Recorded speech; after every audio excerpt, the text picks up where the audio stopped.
చెప్పిన విధంగా భారత సమాజంలో కుల నిర్మూలన, రాజ్య సామ్యవాదం సాధించడానికి బౌద్ధ జీవనం, రాజ్యాధికారం అనేటటువంటి మార్గంలో భారతీయ అంబేద్కర్ సేన అనే సంస్థ ప్రారంభమై 11 సంవత్సరాలుగా పనిచేస్తూ ఉంది.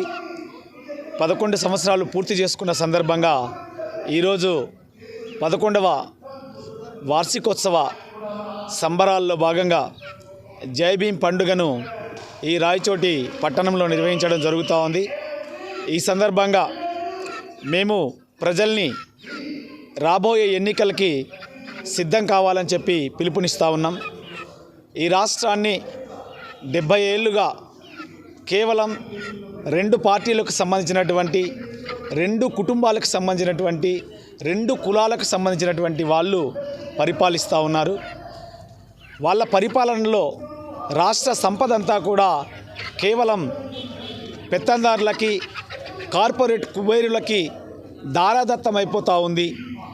ఈ రాష్ట్రంలో ఉన్నటువంటి మెజారిటీ ప్రజలైనటువంటి ఎస్సీలకి, ఎస్టీలకి, బీసీలకి, మైనారిటీలకి, అగ్రకులాల్లో ఉండేటటువంటి పేదలకి ఒరిగింది ఏమీ లేదు ఈ కమ్మారెడ్డి పరిపాలనలో. కాబట్టి ఇంకా ఎన్నాళ్ళు ఈ కమ్మారెడ్డి రాజ్యం? ఒక గొల్లవాడు ఈ రాష్ట్రాన్ని పరిపాలించద్దా?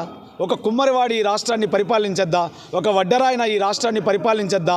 ఒక మాదిగ అయినా, ఒక మాలైనా, ఒక చాకలైనా, ఒక ముస్లిం, ఒక క్రిస్టియన్ ఎందుకు ఈ రాష్ట్రాన్ని పరిపాలించకూడదని చెప్పి మేము అడగడానికి ఈరోజు బయలుదేరాం. అందులో భాగంగానే అన్ని జిల్లాల్లో కూడా సదస్సులు నిర్వహిస్తూ ఉన్నాం. ఇంకా ఎంతో కాలం ఈ కమ్మారెడ్డి పాలన సాగదు. ఈ రాష్ట్రాన్ని మెజార్టీ ప్రజలైనటువంటి ఎస్సీ, ఎస్టీ, బీసీ, మైనారిటీలు పరిపాలించాల్సినటువంటి చారిత్రక సందర్భం వచ్చింది. కాబట్టి నా ప్రియమైన ఎస్సీ, ఎస్టీ, బీసీ, మైనారిటీ సోదరులారా, అందరూ ఆలోచించండి.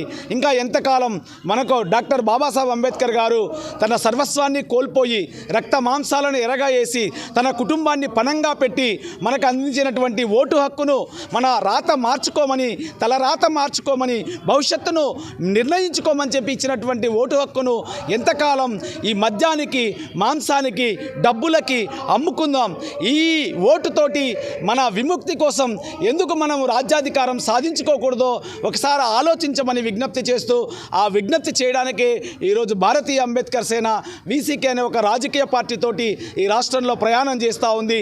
రాబోయే 2024 ఎన్నికల్లో ఈ రాష్ట్రంలో ఉన్నటువంటి 175 అసెంబ్లీ స్థానాలతో పాటు 25 పార్లమెంటు స్థానాలకి ఖచ్చితంగా వీసీకే పార్టీ ఆధ్వర్యంలో ఒక కొత్త ఫ్రంట్ పోటీ చేయబోతా ఉంది. ఒకవైపు వైసీపీ దానికి సంబంధించినటువంటి పార్టీలు, ఒకవైపు టీడీపీ దానికి సంబంధించినటువంటి పార్టీలు నిలబడితే మధ్యలో బహుజనుల పక్షాన, ఎస్సీ, ఎస్టీ, బీసీ, మైనారిటీల పక్షాన వీసీకే పార్టీ నిలబడి ఖచ్చితంగా ఒక ఛాలెంజ్ని రాబోయే ఎన్నికల్లో విసరబోతా ఉంది. ఖచ్చితంగా అసెంబ్లీలో పేదవాళ్ళ, మధ్యతరగతి వర్గాల జెండాను ఎగరేయడానికి అంబేద్కర్ అజెండాతో వీసీకే పార్టీని ముందుకు తీసుకొచ్చే ప్రయత్నం చేస్తూ ఉన్నాం. అందరూ భాగస్వాములు కావాలని చెప్పి ఆ ప్రయత్నానికి ఆశీర్వదించాలని అందరినీ కూడా ఆహ్వానిస్తూ ఉన్నాం. జై భీమ్, జై భారత్.